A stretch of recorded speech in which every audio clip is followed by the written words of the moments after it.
Yo guys, welcome to the Zelda fiction. Today we are gonna see, what if Naruto was the Black Dragon Emperor and got harem with Ophis? Part 1. Huge shout out to Windstorm16 for this story. If you end up liking this video, please consider subscribe, so without further ado, let's get into the video.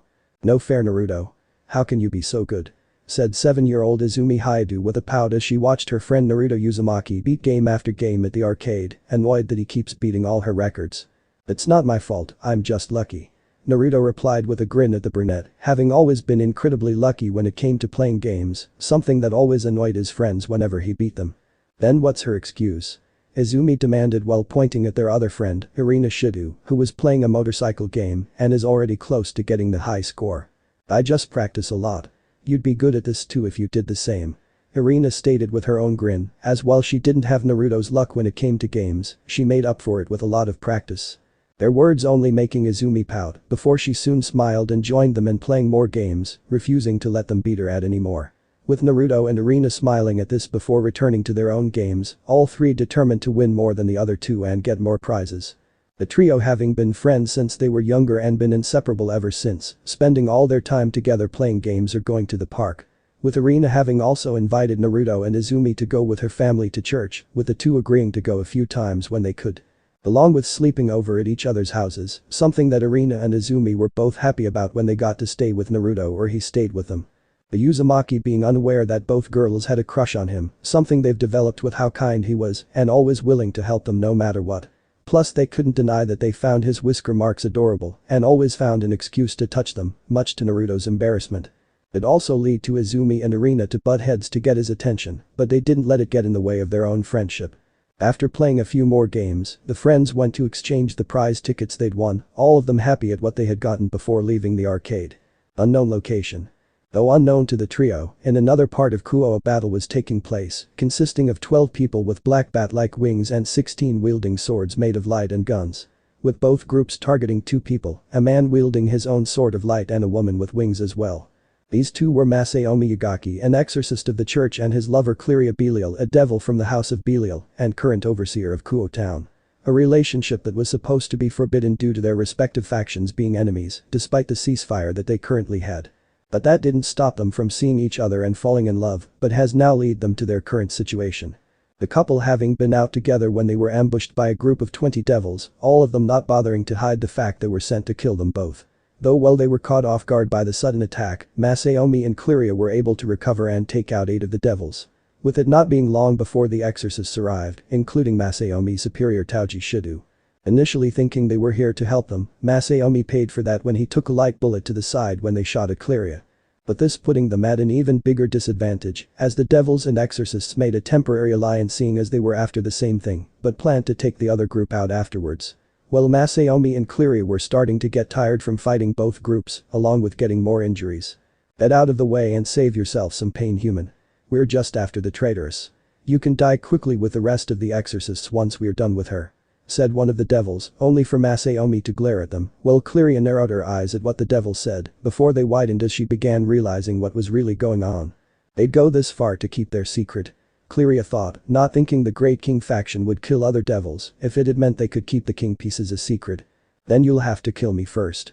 Masaomi retorted, refusing to stand aside and let them hurt Cleria anymore.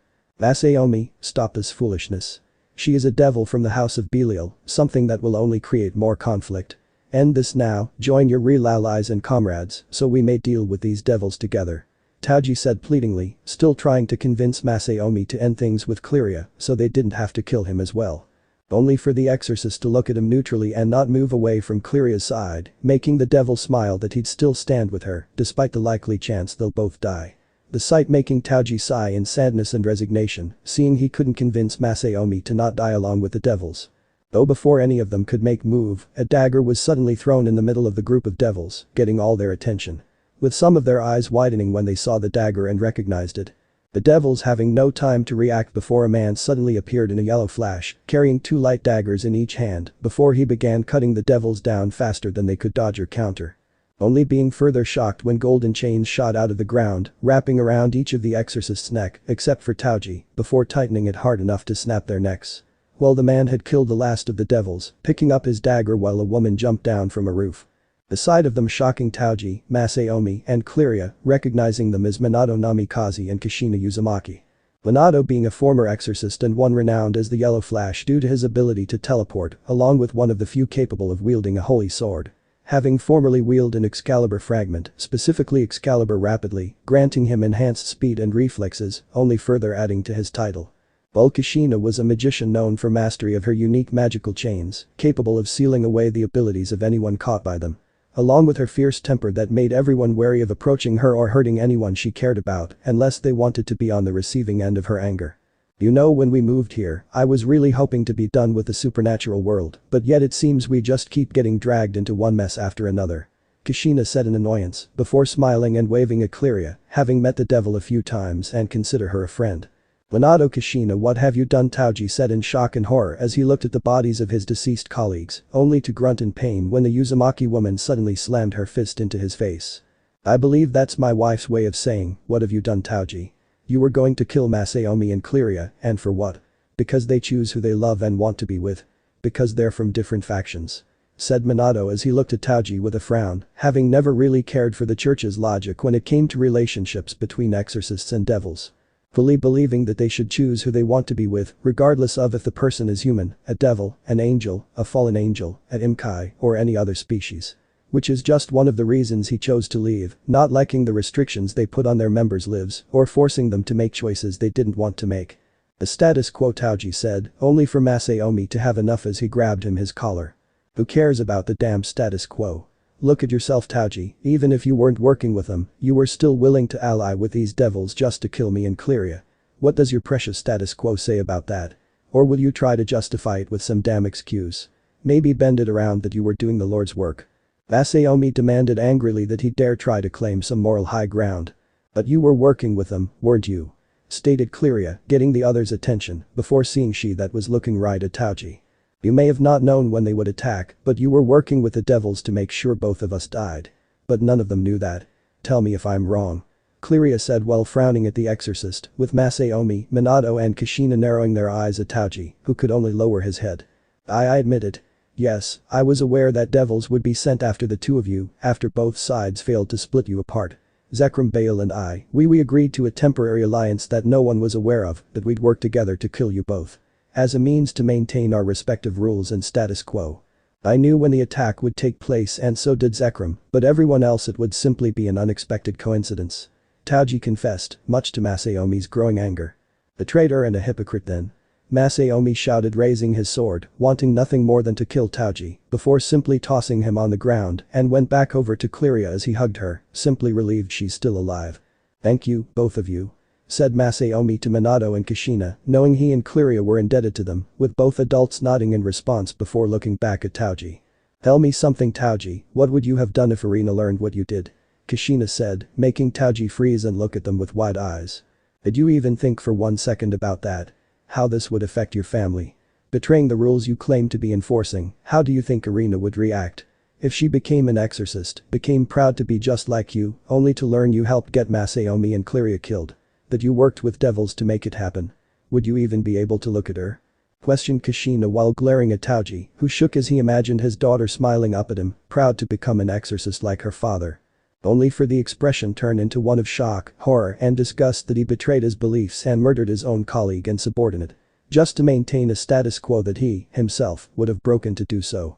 It doesn't have to be that way, though, you can still try and make things better. Starting by simply letting them live in peace.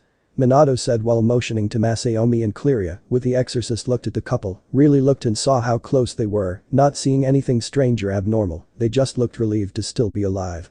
Masaomi, you're truly happy with this deed with Cleria? Taiji said, with Masaomi nodding in response.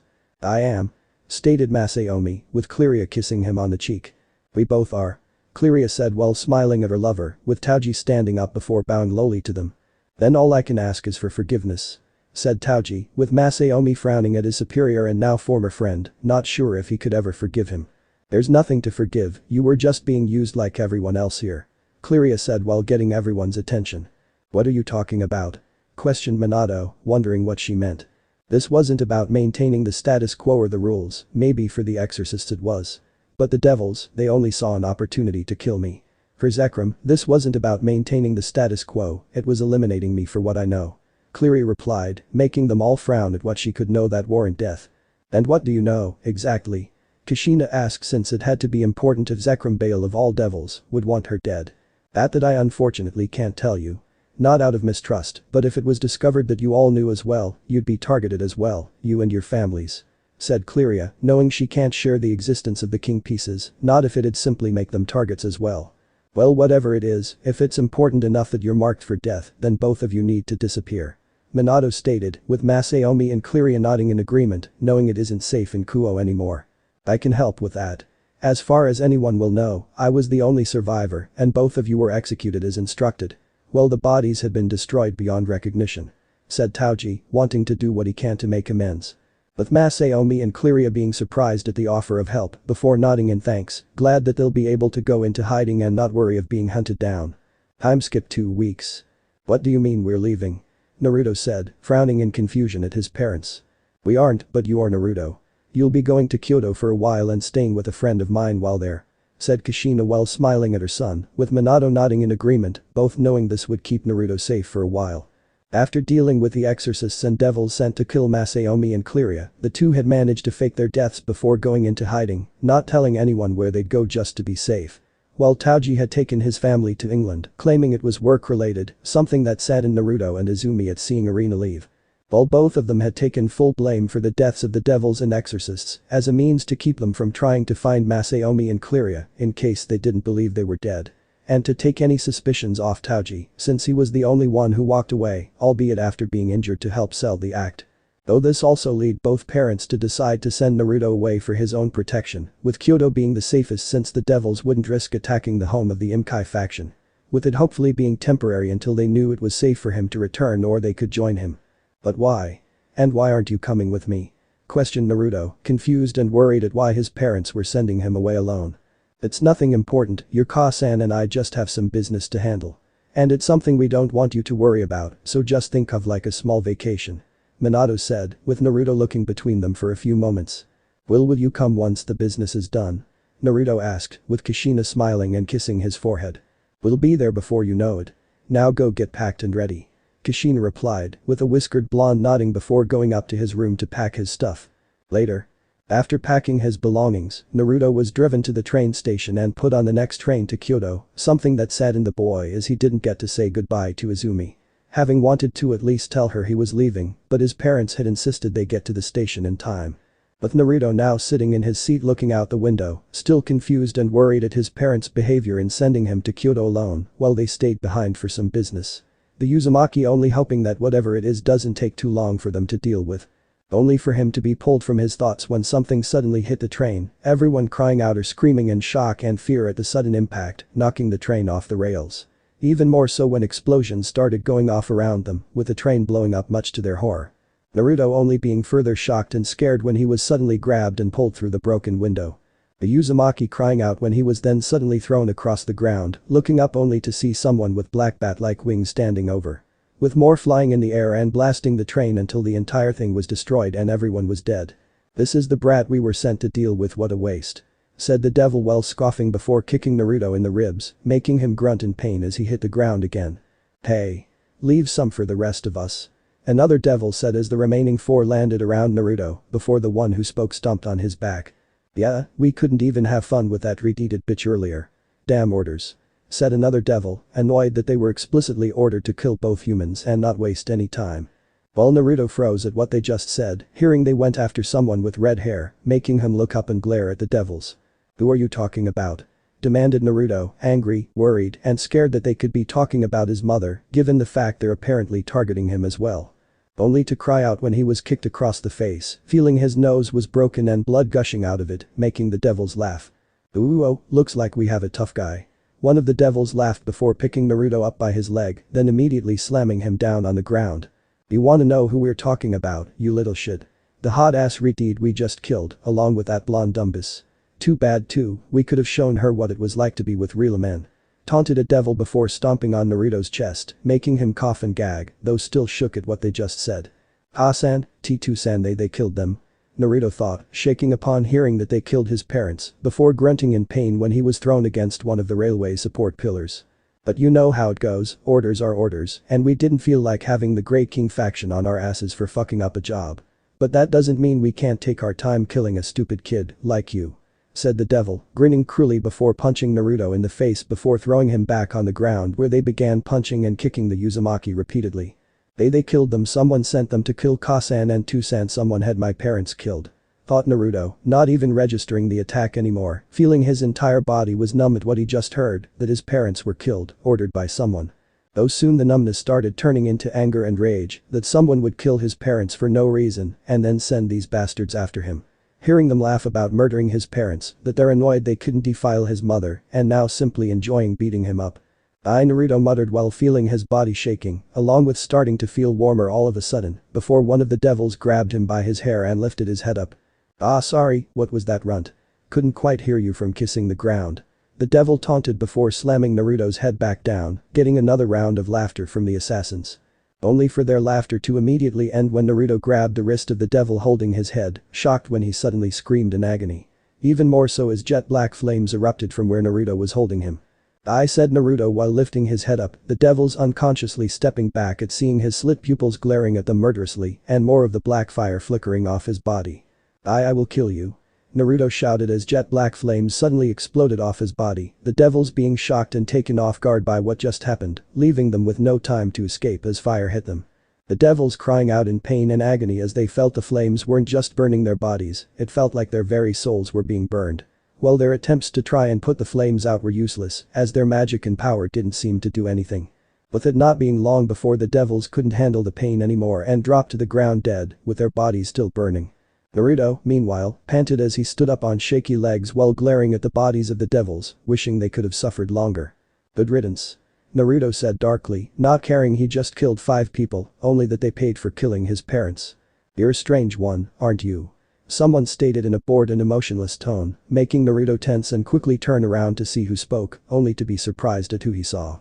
It was a cute young girl with long black hair down to her hips and gray eyes. Her ears differ from a normal human's as they have pointed tips, although her long black hair makes this feature difficult to notice. Her dark gray eyes have reptilian slitted pupils. Her attire consisted of a black gothic Lolita outfit which exposed her breasts with X-shaped tape covering her nipples. While her expression was entirely void of emotion, only looking bored despite the destruction around her. Who are you?" Naruto demanded warily, not sure who this girl was, only for her to ignore him and instead look at the still burning black flames. The girl hummed in thought before looking at Naruto, walking up to him and get uncomfortably close to the Uzumaki. "What are you doing? Who are you? And where did you come from?" said Naruto while backing away from the girl, only to find her hands on his shoulders, holding him in place.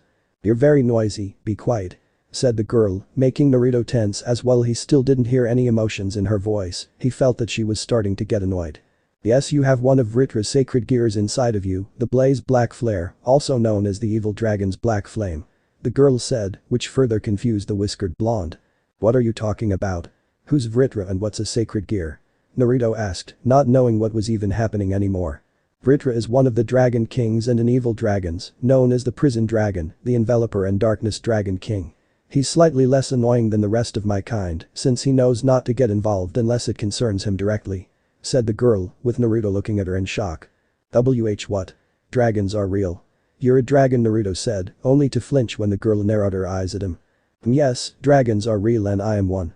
I am Ophis, the Ouroboros dragon and the infinite dragon god.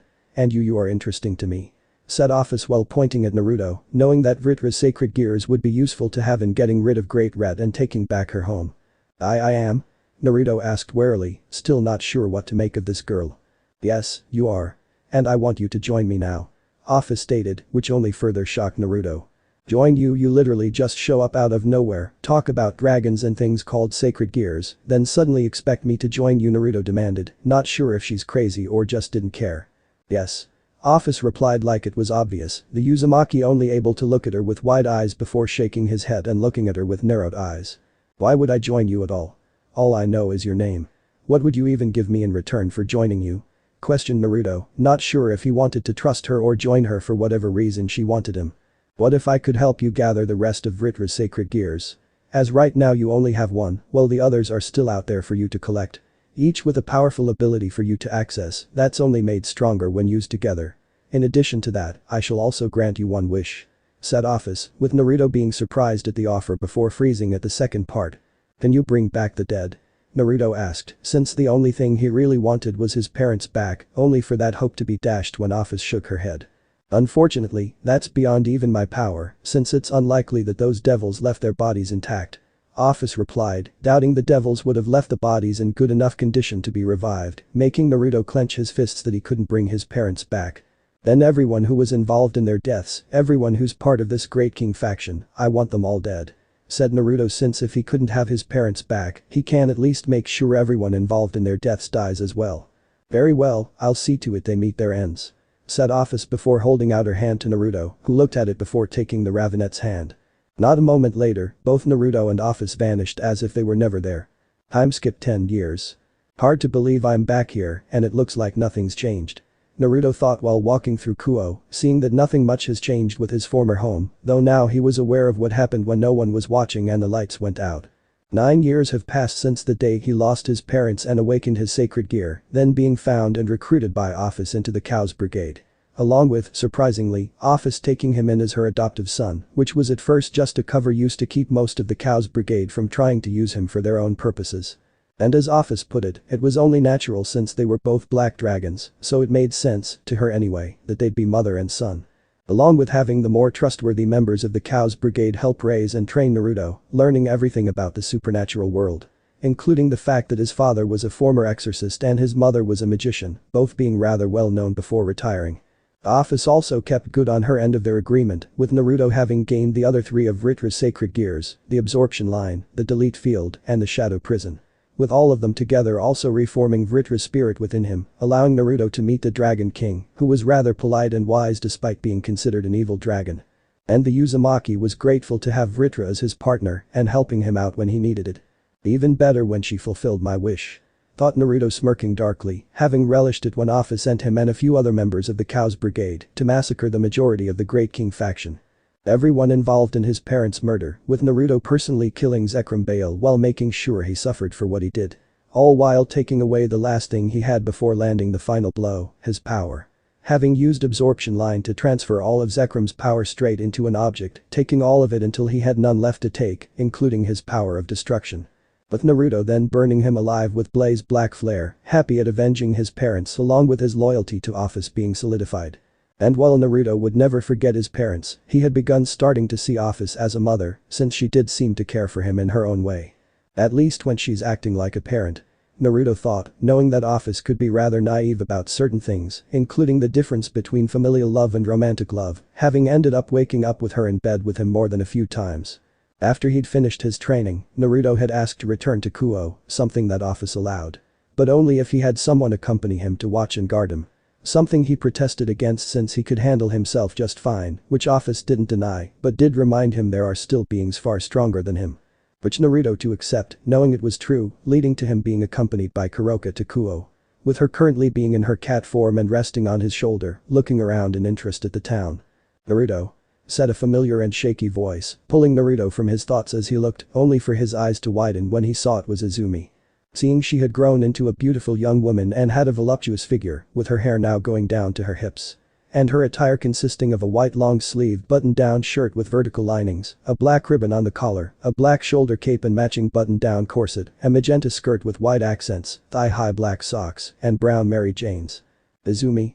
Naruto said in surprise at seeing her, before smiling at the brunette, happy to see his friend again. Before grunting when Izumi launched herself at him, wrapping her arms around him tightly before Naruto heard her start crying into his chest. "Naruto, you're alive. I heard what happened to your parents and I thought that yo you died too. Izumi cried, overjoyed and relieved to see he's still alive, with Naruto wincing at hearing this, now feeling like a beep at not doing something to contact her arena sooner. "I'm sorry Izumi, I didn't mean to hurt you like that. But I had been attacked by the same people who killed my parents, it was only thanks to someone arriving and saving me that I'm still alive. So I went with them, since they offered to help me, and so I could learn to protect myself as well as those I care about, including you." Naruto said, looking at Izumi and wiping the tears away before hugging her. "I'm sorry you had to go through that, but I promise I'm not going anywhere again," said Naruto, not wanting to hurt his friend again, with Izumi sniffling and nodded. You better, said Izumi, happy to have him back before she took notice of Kuroko resting on Naruto's shoulder, who was looking at her curiously, making the brunette smile and pet her. Oh, and who's this cutie? Izumi asked, with Naruto smiling at Kuroko purred from Izumi's petting. This is Kurara, I met her during my travels and adopted her after seeing she had nowhere to go. I actually just arrived back in Kuoh now and plan to enroll into Kuoh Academy once I get settled in, said Naruto, making Izumi smile joyfully upon hearing this. Really, that's great, since Kuoh Academy was the school I got to. If you're enrolling, I can show you around if we're in the same homeroom. Izumi said excitedly at having her friend attending Kuoh with her. That's great, and hopefully we're in the same homeroom, since it'd be nice having a friend around, Naruto stated before they began walking around Kuoh and reconnecting. With Izumi taking the chance to look her friend over and see how much he's changed. Seeing that he still had the same spiky blonde hair, his skin looked to be a little paler, and his eyes were a darker purple color as well. Well, his attire consisted of black boots, black pants with purple lining on the sides tucked into them, a dark purple shirt, and a dark gray jacket with purple edging. Naruto's gotten really handsome, thought Izumi while blushing at her friend's looks, before smiling lewdly at remembering how hard his arms and chest felt when she hugged him. I wonder what other parts of him are that hard. I can't wait to make him into a harem king, Izumi thought as her blush grew more intense, along with the images appearing in her mind. So what have you been doing? Naruto asked while looking at Izumi, who quickly shoved the images to the back of her mind, for now anyway. Nothing much, though I did join the kendo team after entering Kuoh Academy and met 2 other girls there, Murayama and Katis. They're really great and some of the best members of the team. I also joined the archery club and wrestling club to widen my overall arsenal fighting style, replied Izumi, smiling as she thought of her other friends. Then I can't wait to meet them. And I've actually learned how to use a sword as well, if you want, we could spar later or when I'm enrolled in the academy, offered Naruto, since Ophis had also given him a very special sword as well, in addition to Vritra's sacred gears. Yeah, that'd be really great. But what about you, what have you done over the years? Questioned Izumi, curious about what Naruto's been doing. A little bit of everything, I've traveled a lot and been to practically every country, meeting a lot of interesting people. Some good, some bad, and ones that I simply didn't like, Naruto said, having met members of plenty of different factions and pantheons, some he could call friends and others as enemies. That's cool and lucky, getting to see so many new places, Izumi said while smiling at the whiskered blonde, who nodded in agreement. It was pretty great. Maybe when we're able to, I can show you some of the places I've been to and introduce you to some of the friends I made along the way, Naruto said, making the brunette smile widen. I'd really like that, Izumi replied, wanting to know more about what Naruto's been up to, along with seeing if there's any girl she could recruit into the harem that she plans to make for him. Naruto-kun, I hate to interrupt, but you should know that your friend is in possession of a sacred gear. A powerful one from what I'm sensing, Kuroko said via telepathy, having sensed something coming from Izumi and could confirm she had a sacred gear. She's right, partner, I sense it as well. Whatever gear the girls has, it's powerful and draconian in origin, added Vritra, sensing the sacred gear that Izumi has is of draconian origin, only being unable to pinpoint what dragon it could originate from. But this worrying Naruto, since not only did Izumi have a sacred gear, but that it was a dragon-type sacred gear was even more worrying. Given that dragon-type sacred gears are some of the most powerful ones, even the common and weaker ones like twice critical, can be powerful and dangerous in the hands of the right wielder. And depending on how powerful the sacred gear is, it could also cause Izumi to go into a berserker rage and have to be put down before she could kill anyone. That's not even counting the target it'd put on her back by those who'd want to recruit her or kill her. Both thoughts making Naruto clench his fists, refusing to let anything happen to Izumi. I won't lose anyone else I care about, never again, thought Naruto before taking Izumi's hand in his own, making her look at him in confusion. Sorry, I just really missed you, Izumi, Naruto said, making Izumi smile and blush lightly while squeezing his hand gently. I missed you too, Naruto, replied Izumi as they continued walking and reconnecting with each other. Later. Once it started getting late, Naruto walked Izumi home, where they traded farewells before Naruto headed home as well. Though once he was far enough away from Izumi's home, the Uzumaki stopped in his tracks. You gonna keep hiding or will you come out now? Naruto said to seemingly no one, before turning around to see his followers step out of their hiding spot. With it being a petite girl with white hair and gold eyes. The front of her hair has 2 long bangs going past her shoulders and several loose bangs hanging over her forehead, while the back has a short bob cut. She also wears a black cat-shaped hair clip on both sides of her hair. With her wearing the same uniform Izumi was wearing, minus the shoulder cape. Who are you? Naruto asked warily, with the girl being just as wary, with neither of them lowering their guard. Kaneko Taoju. Rook of Ria's Gremory. Replied Kaneko after a few moments. Naruto Uzumaki. Naruto introduced before they fell silent again, measuring each other up. What is your relationship with Izumi-senpai? Kaneko asked, only to see Naruto tense and narrow his eyes at her. What does your king want with Izumi? Demanded Naruto, now suspicious and protective if devils were watching Izumi, with Kaneko tensing at the chance of having to fight Naruto. Though when she saw the black flames start gathering in his hands, the Nekashu relented, knowing how bad it'd be for her and the rest of Ria's peerage to get into a confrontation with Naruto. All of them having heard about his reputation as a mercenary bounty hunter in the supernatural community. Even if he's just a human, he's not someone that wanted to have after them. Butchu wishes to recruit senpai into her peerage. I was asked to observe her until then. Kaneko revealed, only to see Naruto didn't lower his guard or extinguish his flames. Then why didn't she just ask Izumi like a normal person, instead of having you watch her? Naruto said, knowing the extent that devils would go to recruit new peerage members and how poorly devils can treat those in their peerages. There was a reason there is a growing number of stray devils, some would simply choose being on the run than being used and abused by cruel masters. Even after the underworld fell under the full control of the four Mayu, after the majority of the Great King faction was wiped out, since they were still just four devils despite their power and reputation. And against a majority of noble elitists that were afraid of losing their power, it would only result in another civil war among the devils.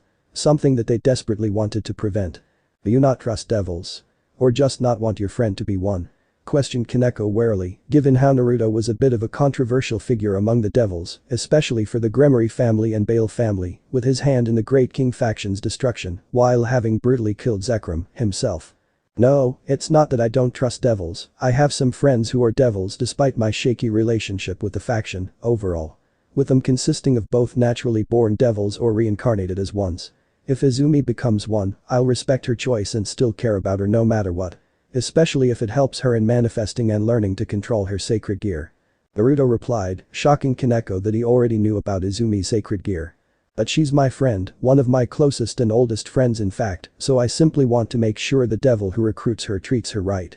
And given the fact that your king is having you spy on her, that makes me think I can't trust her to look after or treat Izumi right. The only reason I'm even hearing you out now is I know the Gremory family have a reputation of treating their servants and peerage members kindly, even if they're one of the devil families I have the worst relationship with. Added Naruto, making Kaneko frown at his words. Butchu has no negative intentions towards Izumi-senpai. And she is kind to all her peerage members. Kaneko stated in Ria's defense, with Naruto not looking convinced, but extinguished his flames. I'll be the judge of that. Set up a meeting between me and your king, and I'll see if she only has kind intentions towards Izumi. Said Naruto, wanting to meet Ria's himself to determine her intentions, with the Nekashu nodding in response. Very well, I'll inform Butchu that you want to meet her. We're based in Kuoh Academy as the Occult Research Club, and our base is the old school building. One other thing, Butchu's friend Sona Citri is also based here in Kuoh, with her peerage being the student council. Said Kaneko, informing him of Sona and her peerage to avoid any misunderstandings, with the whiskered blonde nodding in response. That works for me, I plan to enroll into Kuoh Academy anyway. I'll meet with your king then. But let me make this perfectly clear, if anything happens to Izumi, anything that you or the rest of your king's peerage could have prevented, I'll hold you all responsible. Naruto threatened with his flames flaring up slightly, making Kaneko gulp before nodding. Of course, I'll go inform Butchu now. And I promise, we'd never let anything happen to Izumi-senpai or anyone else in Kuoh. Kaneko said before teleporting away. I'll hold you to that. Muttered Naruto before pulling out a fallen angel feather, having grabbed it while he and Izumi were walking, seeing that Rias and Sona were either incompetent and not knowing fallen angels were here or they knew but weren't doing anything about it, neither of which looked good for them at the moment. Sorry for being too hard on your sister like that, Kuroka. Naruto said while petting Kuroka, who nuzzled against his hand, having been suppressing her power to avoid being detected by Kaneko. It's fine Naruto-kun, you're just looking out for your friend. But please don't be too hard on Shirin-chan if you and the devils here end up fighting each other. Replied Kuroka, not wanting her sister to get hurt too badly. I'll try, but it'll depend on Kaneko. Said Naruto since he didn't want to hurt his friends, physically or emotionally, he also won't hold back against those that threaten them. Kuroka could only sigh, but nodded in understanding before Naruto began walking home. While high up in the sky, the two were being watched by a fallen angel. She was an attractive young woman with violet eyes having a slender body. She had long silky black hair down to her hips and possessed two black feathered wings. with her clothing consisting of black strap-like objects that resembled leather around and under her large breasts, a thong-like piece held around her hips by 3 thin straps, gloves that ran right up her arms with small lengths of chains hanging from them, shoulder guard-like objects on her shoulders with 3 large spikes sprouting from her right shoulder, and black thigh-high heel boots. This was Rainer, a member of Grigori and known for her loyalty to Azazel and Shemhazai to the point of worship and fanaticism. What's he doing here? Thought Rainer, looking at Naruto in shock at seeing him in Kuoh. Having encountered him a few times during the rare times that Azazel met and negotiated with Ophis, usually about the sacred gears now residing within the Uzumaki. With the two being acquaintances at most, with Rainer knowing that he definitely isn't someone you wanted to cross. And the fact that he's also apparently friends with her target just made this a lot more difficult. Shaking her head, the Ravenet flew back to the abandoned church so they can figure out what to do with this recent development. I might need to contact Lord Azazel and tell him that the mission is a no-go. Rainer thought, hating the idea of failing one of the people she idolized the most, but didn't seem to have much of a choice. Today's the day. Izumi thought, smiling in excitement while practically bouncing in her seat in her homeroom class. The reason for her excitement being that after 4 days since her reunion with Naruto, her childhood friend crush has finally gotten settled back into Kuoh. With Naruto having told her yesterday he had enrolled into Kuoh Academy and would be starting today. Much to Izumi's happiness that she'll be able to see more of her childhood friend crush, having stayed up all night praying and buying sutras, hoping they'll be in the same homeroom. "Are you alright, Izumi?" asked a girl that's sitting right behind Izumi. "Yeah, you're acting even more excited than usual. Did something happen?"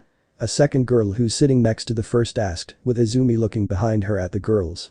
The first girl had long brown hair with fair skin, 2 long strands on either side of her face, and tied into 2 twintails with red ribbons, and goldish brown eyes. The second girl had fair skin, shoulder-length salmon pink hair held back by a white headband, and brownish red eyes. There was also a third girl with fair skin as well, mess light brown hair tied into braids on each side of her head, and gold eyes that were covered by pink-rimmed glasses. With all 3 of the girls wearing the Kuoh Academy girls' uniform, with the third girl not wearing the shoulder cape. These were Murayama, Caddis, and Ika Kiryu, 3 of Izumi's friends, with Murayama and Caddis also being on the kendo team with her. "Sorry, I'm just really excited since a few days ago a childhood friend of mine returned to Kuoh after he was gone for nearly a decade. And I just learned last night he's enrolling into Kuoh, so I'm really excited and hoping he's in our homeroom," Izumi said while smiling brightly, surprising the girls at hearing this before smiling at their friend, happy for her. "Wow, that's really great. I can't wait to meet him," Caddis said, with Murayama nodding in agreement. "Yeah, I just hope he's a nice guy, we could use more of them here," said Murayama, sighing in annoyance, given how most of the guys at Kuoh Academy only enrolled due to it formerly being an all-girls school. "Don't worry, Naruto's a really great guy and I'm sure you like him. He even learned how to use a sword while he was away and offered to spar with me," replied Izumi, with Ika's smile turning lewd for a moment. "That's good to hear. Unless you're disappointed he won't try peeking on you, Izumi," Ika said, causing Izumi to blush before she began giggling pervertedly at imagining Naruto peeking on her. "Ooh, what if I made a peephole just for Naruto to use? I wouldn't mind letting him see me undress. Then can let him throw me down and ravage me," Izumi thought, imagining Naruto having his way with her while she begs for more. "Your mask is slipping, Izumi," Murayama and Caddis said with deadpan expressions, fully aware of Izumi's perverted nature, having gotten used to it during their time on the kendo team and how she'd shamelessly watch them undress or shower after practice. "Ooh, were you thinking of you and Naruto together, Izumi? What were you doing? How big do you think he is?" questioned Ika while smiling eagerly at her friend, with Izumi blushing and furiously shaking her head to stave off the perverted thoughts. Shut up.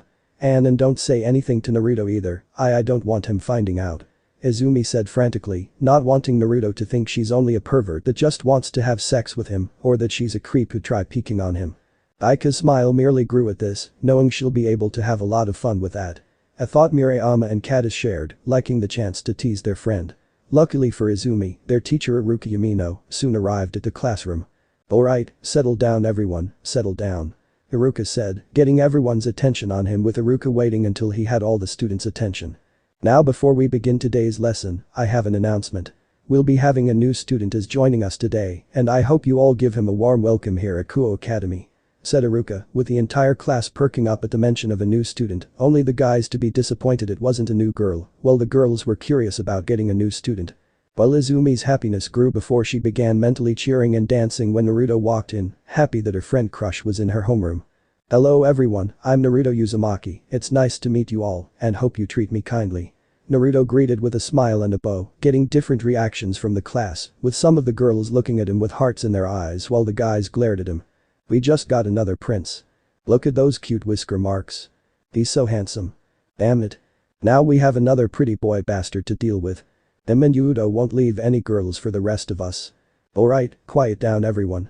Haruka said loudly, silencing the class before he looked at Naruto. We're glad to have you joining our class, Naruto, please take the seat next to Izumi over there. Said Haruka, with the Uzumaki nodding before he went and sat beside Izumi, smiling at his friend who returned it. Yes. Naruto's not only my homeroom, but he's sitting next to me. Izumi thought joyfully that she had her childhood friend this close to her. You look happy, Izumi. Did something good happen? Naruto asked in amusement, chuckling slightly when she punched him lightly on the shoulder. Don't act like you don't know. Though I'm really happy that we'll be seeing a lot more of each other now. Replied Izumi, with a whiskered blonde nodding in agreement. Yeah, it's nice to have a familiar face who can help show me around. This place is definitely a lot bigger than I was expecting. Said Naruto, having heard Kuoh Academy had a primary division, a high school division, and a college division, but it's much larger than he expected. I know, it can take a while to get used to it and find your way around, but it's really great and there are plenty of different clubs to join as well. Izumi said, having been surprised herself by Kuoh when she first enrolled. By the way, Naruto, I've been wondering, where exactly are you staying? Questioned Izumi, wondering where Naruto was staying since she hadn't seen his home, given she doubted he'd stay in his family's old home after what happened. I got a place just outside of town in the forest. I can show it to you later if you want. Naruto replied, having gotten the place specifically so he could have some privacy to train, and in the event he was attacked by anyone who manages to get past the defenses, it will let him deal with any enemies without worry. That'd be really great. Izumi while smiling at the chance to see where Naruto is staying before they both looked ahead when the lecture started. Though unseen to them, Ika passed both Murayama and Kata's notes, with both girls blushing brightly at what they were before quickly hiding them. Though the two gave a few quick glances at Naruto before looking away with red faces, making Ika mentally giggle at messing with her friends. Later. After class ended and break started, Izumi had begun showing Naruto around Kuoh Academy, along with introducing him to Murayama, Katas, and Ika. So, you two are in the kendo club with Izumi. Are you part of any other clubs? Naruto asked while looking at Murayama and Katas. Yep, and we're some of the best members, along with Izumi. We make sure to practice every day and improve ourselves. Kata said with a proud smile on her face, with Murayama nodding in agreement. That's right. Though we aren't part of any other clubs like Izumi is, but we have considered the archery club after watching Izumi practice a couple times, and it looks pretty fun. Said Murayama as they both considered joining Izumi and practicing archery. That's pretty cool and it's always good to broaden your horizons and try new things. What about you, Ika, are you part of any clubs? Questioned Naruto while looking at the spectacle-wearing girl, who shook her head. Nope, I'm not really interested in any clubs. But it certainly is fun watching Izumi handle a sword. Ika said grinning at Izumi, who blushed at the words and the double meaning behind them. Yeah, Izumi really knows what she's doing and the right grip to have in handling one. Murayama added, smirking slightly at the brunette as her blush deepened while she tried holding off her perverted imagination. In fact, she was really eager to show you how great she is at using a sword. Said Katas, enjoying the sight of Izumi struggling to maintain her composure. Yeah, she mentioned that when she first met up and I am eager to see what you can do, Izumi. I'm sure you've got some great moves and we could even trade some ideas. Naruto said while smiling at his friend, with Izumi unable to hold back a perverted giggle. I have so many ideas for using your sword. Muttered Izumi, unable to help herself, only to immediately fall silent when Naruto looked at her. What? Naruto asked, not hearing her clearly. Nothing. I was just talking about ideas for using your sword, depending on what kind it was. Izumi said quickly while thinking of an excuse, with Naruto raising a brow at her behavior. Sure, though it's kind of unique. Said Naruto, knowing his blade wasn't like any other kind. Oh, don't worry, I'm sure Izumi will still be more than happy to see it and help you with it. Stated Ika with a perverted grin as Izumi's face turned bright red with blood starting to drip from her nose. So Naruto, Izumi told us you've been gone for a decade. What have you been doing all that time? Katas asked, deciding to have mercy on Izumi and change the subject. Mostly traveling, training, meeting different people, and seeing a lot of new and exotic places. But it does feel good to finally stay in one place now, less worrying about suddenly deciding to leave and going somewhere else. Replied Naruto, glad for the chance to relax and stay in one place, even better that it lets him see his friend again. That sounds really nice, getting to travel across the world like that. But what kind of people have you met? Questioned Murayama, with Naruto smirking slightly. It'd be easier asking the kind I haven't met yet, since I've met every kind of person you could imagine. Naruto said, much to their surprise, but it only made them more curious to learn more about his journeys. Though before they could ask anything else, the girls were surprised when Kaneko suddenly walked up to them, not expecting the school's mascot to approach them. But you will see you now. Kaneko said while looking at Naruto, only surprising the girls more that she's talking to Naruto and that Rias apparently wants to meet him, along with being confused at the serious expression now on his face. Good. Izumi, would you come with me for this? Naruto asked while looking at his friend, wanting her to come since this also involved her, which only confused Izumi further. I guess so. Would that be alright? Said Izumi, looking at Kaneko since she seemed to only be bringing Naruto, with the white-haired girl not doing anything to stop him, knowing what he's doing. Yes. Now let's go, Butchu is waiting. Replied Kaneko before motioning them to follow her, leaving a confused Murayama, Kadis and Ika behind, while an equally confused Izumi followed Naruto and Kaneko. What just happened? Kadis asked in confusion. I'm not really sure. Replied Murayama just as confused, while Ika shook her head as well. The three trading looks with each other before looking back towards Naruto and Izumi following after Kaneko. Naruto, what exactly is going on? How do you know Kaneko? And why does Rias want to see you? Questioned Izumi, confused at how Naruto apparently knows Kaneko, given he didn't look confused at her appearance, even more so that one of the two great ladies wants to see him. I'll explain everything Izumi, but not yet. Once we get to their clubhouse, I'll tell you anything you want to know. Naruto said while assuring his friend she'll get her answers. With Izumi only being able to nod slowly as that response only confused her even more, wondering what else there was to know. The three walked in silence as they exited the school and headed for the occult research clubhouse, before entering to find Rias inside. Along with who Izumi recognized as Yudo Kiba, the prince of Kuoh Academy, and Akeno Himejima, the other half of the two great ladies, standing on either side of Rias. Rias is a beautiful young woman with a voluptuous body, white skin, blue-green eyes, and possessing a buxom figure. Her most distinctive feature is her long, beautiful crimson hair that reaches down to her thighs, with an ahog sticking out from the top. Her hair also has loose bangs covering her forehead and side bangs framing her face.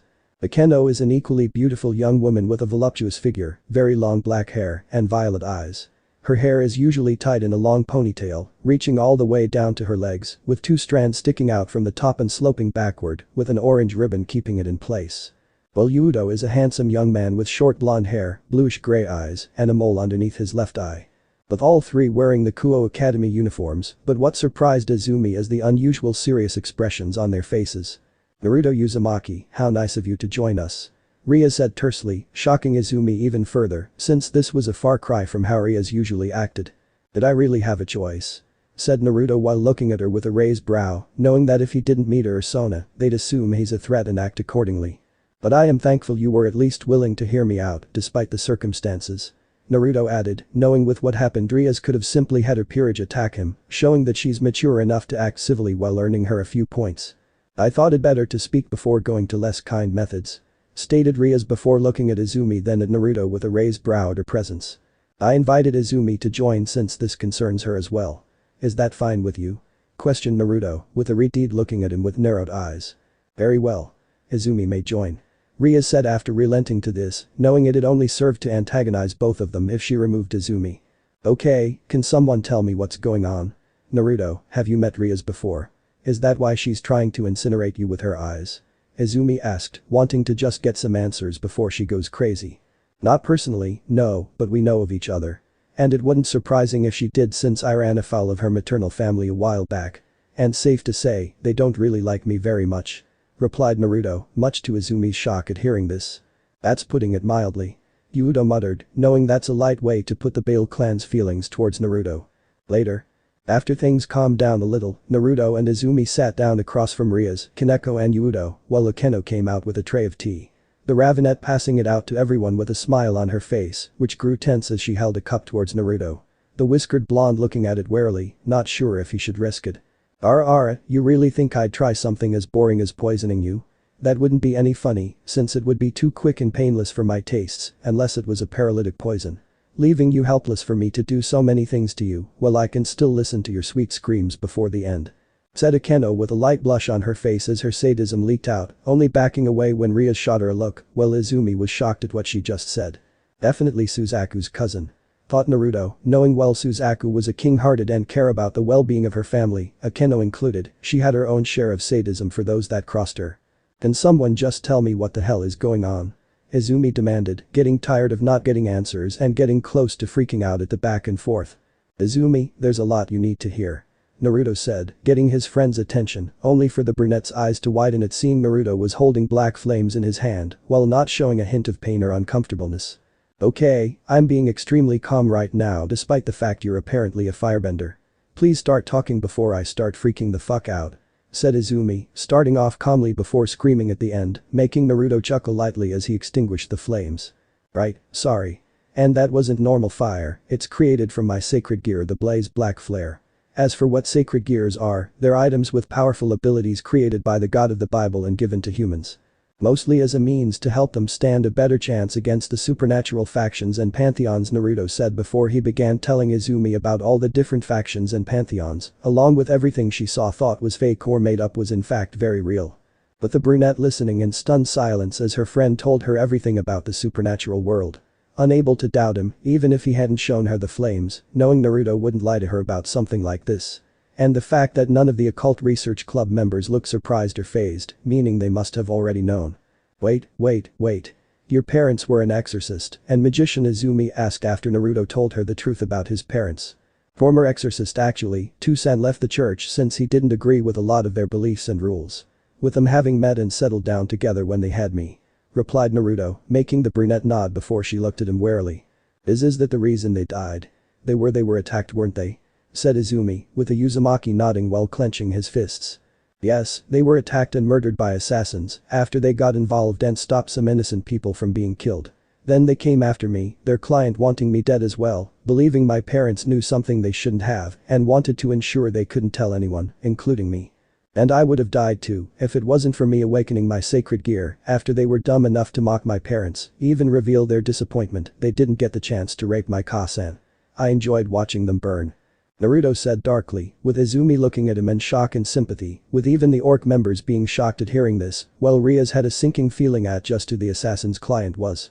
That's why you left, isn't it? Because you were being targeted by someone or you were trying to avenge your parents? Izumi stated, with Naruto nodding again. Yes, the person who found me, they were the ones who told me about the supernatural world and trained me. I joined them in exchange for two things, the first being the rest of my sacred gears, as the blaze black flare was part of a set which I now have. Said Naruto while glancing at Rias and her peerage, the reveal being a silent warning to them to know he had more than one sacred gear. And the other thing? Izumi asked, with Naruto fully turning to face Rias. The deaths of everyone involved in my parents' murder. And they kept their word, once I was strong enough by sending me and a few others went to the underworld, where we slaughtered the majority Great King faction, while only sparing Lord Belial, since he had nothing to do with my parents' death or the attempted assassination on the people prior to us. Well, I personally killed Zekrom Baal, the man who ordered theirs in my own death. Naruto revealed, with the Redeed looking at him with wide eyes at hearing just why he killed Zekrom, that he was simply getting revenge for his parents' death. I didn't know he did that. Said Rias as she and the rest of the underworld simply believed it was just an attack against them. Of course you didn't, why would devils ever believe they are responsible for any misfortune that befalls them? You see me and my allies destroy a major part of your government's hierarchy and simply see us as attackers, not even caring to know the reason, only believing we're the ones in the wrong. And it's not the first time the devils have taken things at face value, choosing to only see what you want rather than what's underneath, all while simply labeling the person as evil and a threat for killing innocent devils. Said Naruto, given the same thing happened with Kuroka, how she killed her former king to save her sister, only to be labeled as a stray devil. All while her sister was imprisoned and sentenced to death, only being saved by Surziches and given to Rias to join her peerage, all while believing Kuroka abandoned her. Rias couldn't help but frown at his words, given he basically called devils naive or uncaring. But also felt that there was more to them than just what happened to him. Regardless, even if you're telling the truth, I can't just take your words at face value either. As no matter the reason, you and your allies did attack the underworld and destroyed a major part of the government, along with the deaths of my ancestor and uncle. Rias said before feeling surprised slightly when Naruto nodded in approval. Good, then you're at least learning. You don't know me, for all you know everything I just said was bullshit. Plus, I doubt your mother and relatives in the Bale clan would have the best opinion of me nor an unbiased one. Something that I'm certain they made sure to pass on to you. But I prefer letting my actions speak for me, anyway. Naruto replied before he looked back at Izumi.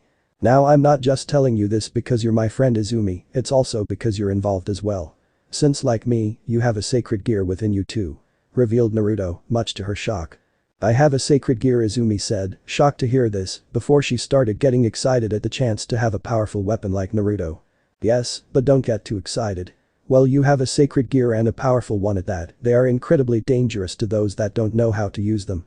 Even more so with yours as it's a dragon-type sacred gear, which are inherently even more powerful, especially with the right user. With your sacred gear already being a powerful one on top of being draconian in origin, it's something very dangerous. The worst case scenario being you awaken it and without the proper training, you could end up going berserk and killing everyone around you until someone manages to put you down. Naruto explained, causing Izumi to turn deathly pale while her excitement vanished. But don't worry, with the right training and time you would be able to use it safely. Naruto added quickly, not wanting to terrify Izumi into not wanting to learn to use her sacred gear, with the brunette thankfully calming down. And would you'll help me?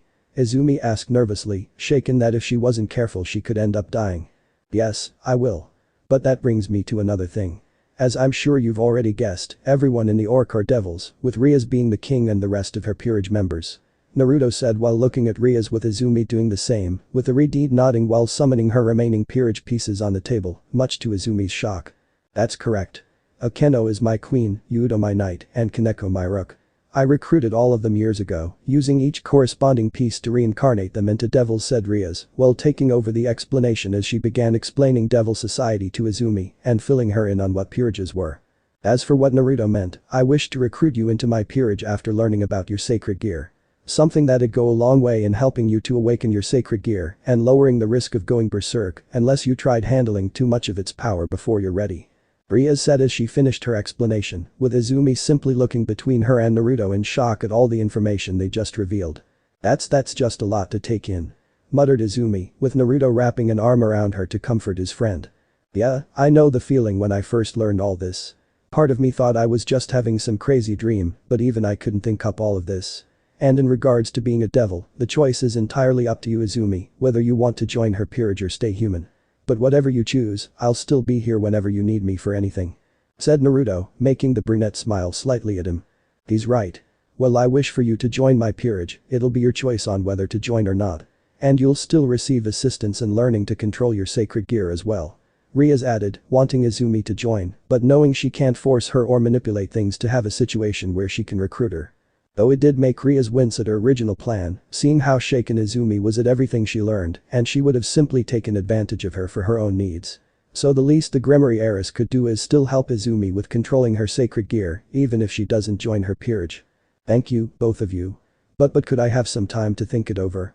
Izumi asked, with Rias nodding in response. Take as long as you want.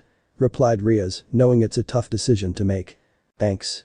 Though what exactly would the benefits be if I did become a devil? Questioned Izumi, wanting to hear the benefits of being a devil. For starters, you'll be a lot stronger, faster and more durable, you'll gain demonic power, which do a wide range of things from creating various elements, gain a resistance to light weapons, depending on how much you'll have, and many other things you could think of or imagine.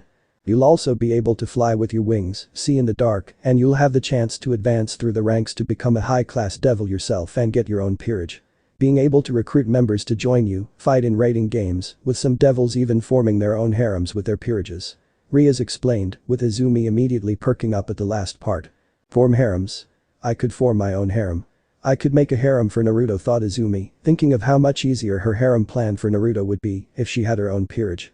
Though for you, the most important would be that it'll help you in controlling your sacred gear much more quickly than if you were human. Along with greatly lessening the risk of you going berserk. Added Rias, with the brunette nodding at this, knowing her sacred gear will eventually awaken. And that definitely sounded better than the alternatives, especially with how powerful her sacred gear apparently is, given it's of draconian origin. That all sounds really great. Izumi said as well she'd like the help in her harem plan for Naruto, and learning to control her sacred gear, this is still a big decision to make. I understand, like I said, take as long as you'd like.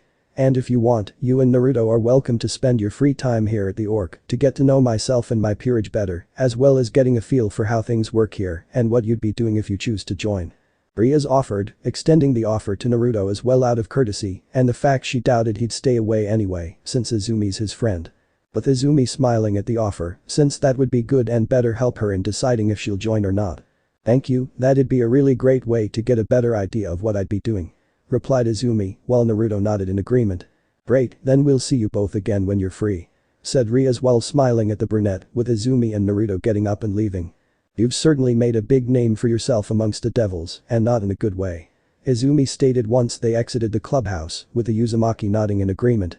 "Yeah, pretty sure if they could, they would have sent more assassins after me.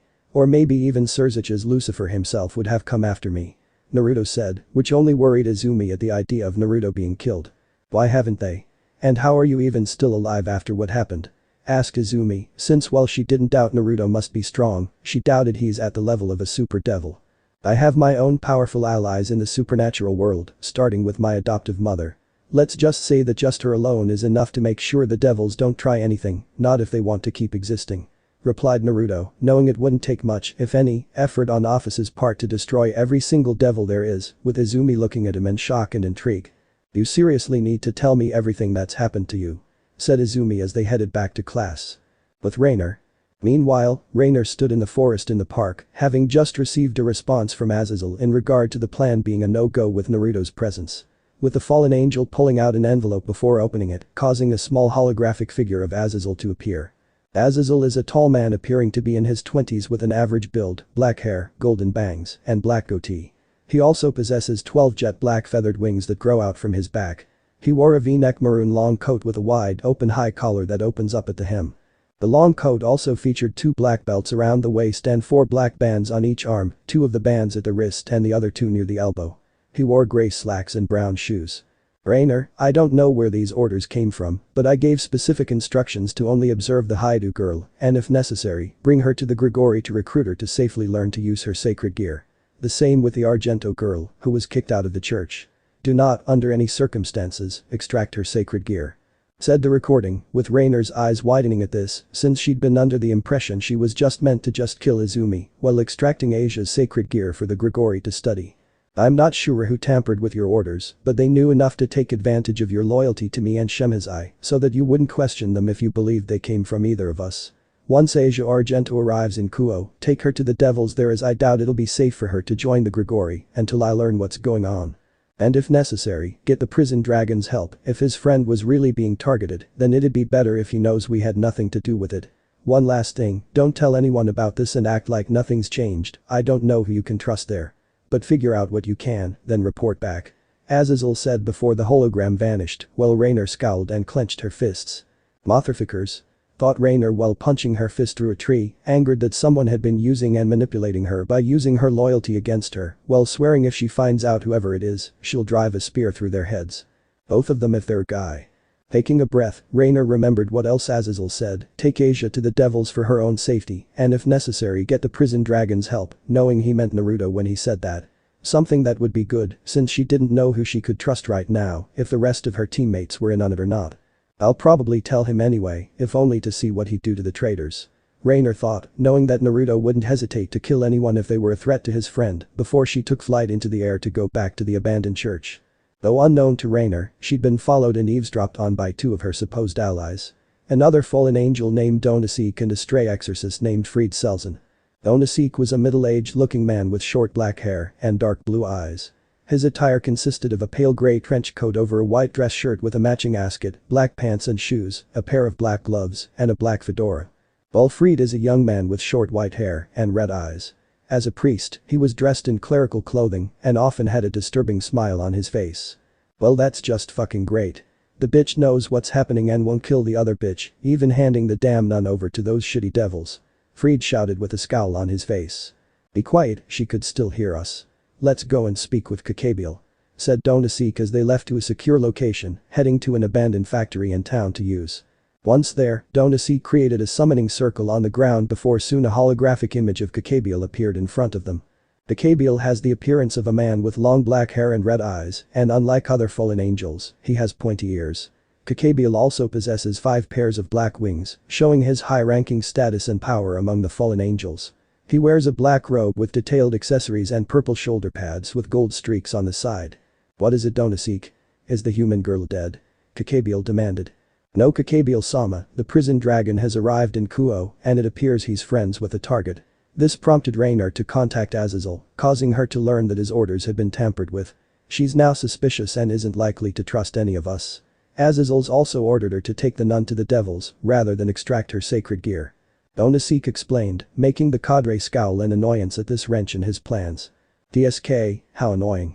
Fine, when the time is right, usurp Rainer with the rest of the fallen angels and stray exorcists. Kakabiel ordered, refusing to let this ruin his plans entirely. And what do we do with afterwards? Demanded Fried with a dark glint in his eyes. I don't care what you do. Just make sure she doesn't get in the way again or contact Azazel. Said Kakabiel, making the stray exorcist laugh madly. Fuck yeah. I'll finally get the chance to rape that sexy bitch. Fried shouted, eager for the chance to rape Rainer, having wanted her body when she first showed up and will now get his chance. What about Middleton and Kalwerner? Questioned Donaseek, since they were the two wild cards, as there's no telling who they'd side with, either remaining loyal to the Grigori or joining them to not be killed. Leave them, if they're smart, they'll join the winning side when the time comes. If not, then deal with them along with Rainer. As for the nun, bring her to me so I can extract Twilight healing, myself. Said Kakabiel, having planned to use Rainer as a temporary vessel for the Twilight healing before taking it for himself, but now he wants the sacred gear brought directly to him. With Donaseek and Fried nodding at their new orders before the hologram vanished, while the two left to ensure that nothing else happens to mess with the now changed plan. After school ended for the day, Riaz met up with her friend and fellow king, Sona Citri, at the Orc clubhouse to discuss Naruto's presence. Sona is a young bespectacled woman with a slim figure, black hair styled in a short bob cut and violet eyes. And while not as busty as Riaz or Akeno, the Citri heiress did still have an alluring figure, which did get her attention and made her the third most popular girl in Kuoh Academy after Riaz and Akeno. With her currently wearing the Kuoh Academy girls' uniform. But Sona having arrived not long after, leading to the two friends playing a game of chess while Riaz filled her in on her meeting with Naruto and Izumi. Along with just why Naruto and his allied wiped out most of the Great King faction. Do you believe he was being honest? Sona asked with a frown, as if it was true, then even she couldn't argue against Naruto's reasoning for wanting revenge for the death of his parents. I'd like to believe no one would lie about such a thing. But I also can't take it anything he says at face value, especially with what else he said. Though I am having Gasper look into it, seeing if she can find out if it's true or not. Replied Riaz while moving one of her pawns, with Sona nodding in approval at this while moving her rook. That's good, since we still don't know anything about Uzumaki or if he could have ulterior motives here in Kuoh. But it'd also be foolish if we made a move against him ourselves. Stated Sona, something the Redeed had to agree with, knowing how dangerous it'd be to antagonize Naruto. And sorry if Haidu decides against joining your peerage. I know you've had your eye on recruiting her. Sona added, with Riaz sighing and shaking her head. It's fine. Well, I do hope Izumi will accept my offer. I won't hold it against her if she doesn't. Besides, even if she doesn't join my peerage, it'll be good to still have her as an ally and friend. Riaz said, given if her sacred gear is a powerful one, especially since it's of draconian origin, then Izumi will still be a powerful ally to have on her side. All for Naruto, Riaz figured that at the moment they'll be having a you leave me alone, I leave you alone agreement. Whether that changes for better or for worse will depend on how things proceed for the time being. Sona nodded in agreement, knowing even if they don't recruit certain people into their peerage, it'd still be preferable to have them as friends and allies, rather than risk antagonizing them. Never knowing when they could help or be able to go where devils can't go. It also helps that she's really started improving herself in her peerage. Sona thought as after the destruction of the Great King faction, Riaz had begun seriously training herself in her peerage, as well as several of the younger devils, including Sona herself. Given that several of the oldest and strongest devils had been wiped out, with a human being the one leading the attack, it was definitely a wake-up call for the entire underworld. But even with all their powers and abilities, as well as the peerage system to help bring their numbers back up, they weren't invincible. Leading to many young devils to start training themselves in their peerages, or training even more in the case of those like Ria's cousin Sererg. None of them wanting to risk experience another attack or encountering Naruto and his allies, nor those like them in the human world. But Sona knew there were still those that hadn't been scared or threatened by Naruto's attack, believing they simply got lucky or were fighting dirty to wipe out the Great King faction. Still feeling assured in themselves, their power or their connections that nothing can happen to them. Along with those that held a grudge against Naruto for blatantly attacking the underworld and wiping out so many devils. Let's just hope none of them are foolish enough to try anything unless they want to experience another reminder that we aren't untouchable. Thought Sona before looking up at Riaz. Also, well, I enjoy getting the chance to play Urias. You do know I'm aware that you're simply stalling to put off speaking with Surzuch-sama. Sona stated, both of them knowing how Surzuch's would react to the fact Naruto is now in Kuoh. It'd be a miracle if he didn't instantly teleport here himself.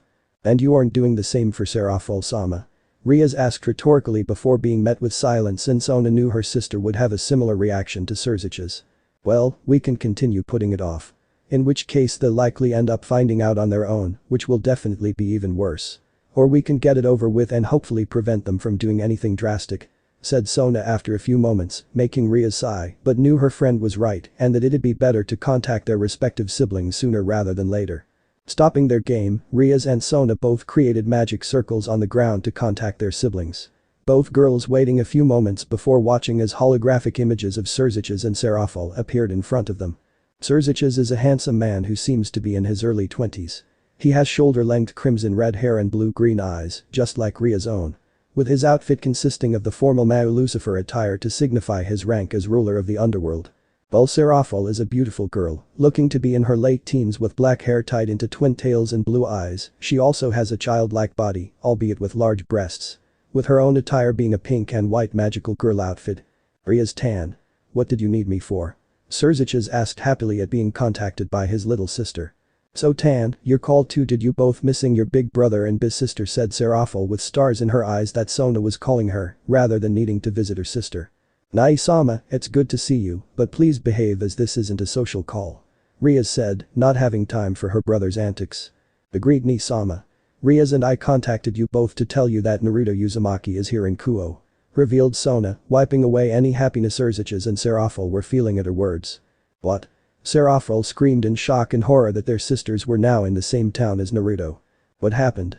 Are you too hurt? Has he done anything? Did he attack? Do you need us to come there now? Surzuch's demanded rapidly, worried and fearful of something happening to Rias. We're fine. We're absolutely fine. There's no need for either of you to come here. Sona said quickly and loudly, with Rias nodding in agreement. Sona's right. Nothing has happened, yet at least. I was informed a few days ago by Kaneko of his presence while scouting out a potential peerage member. He appears to not be hostile, as I was able to meet with him earlier today to learn why he's here in Kuoh, and I also learned why he and his allies wiped out the Great King faction. Said Rias, much to the shock of both masks before they turned serious. Tell us everything. Said Surzuch's, with Rias nodding as she began explaining everything Naruto had revealed, his reasoning for being back in Kuoh, and why he wiped out the Great King faction. But Surzuch's and Serafol listening with frowns on their faces, though were surprised when Rias revealed his reasoning for his attack on the underworld. Well, I don't know if he was being truthful. I do have Gasper looking into the matter to see if he's telling the truth. He and Izumi will also be spending time here at the Orc, so she can get a feel for what it'd be like to be a devil, should she take my offer. Which will also give us more chances to observe him and see what else we can learn.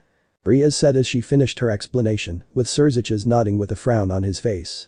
I don't like the idea of either of you or your peerages being anywhere near him, but it's smart to use the chance to see if he was telling the truth and gather more information on him. But regardless of his reasoning, Naruto Uzumaki still lead an assault against the underworld's government, striking a blow against all of us.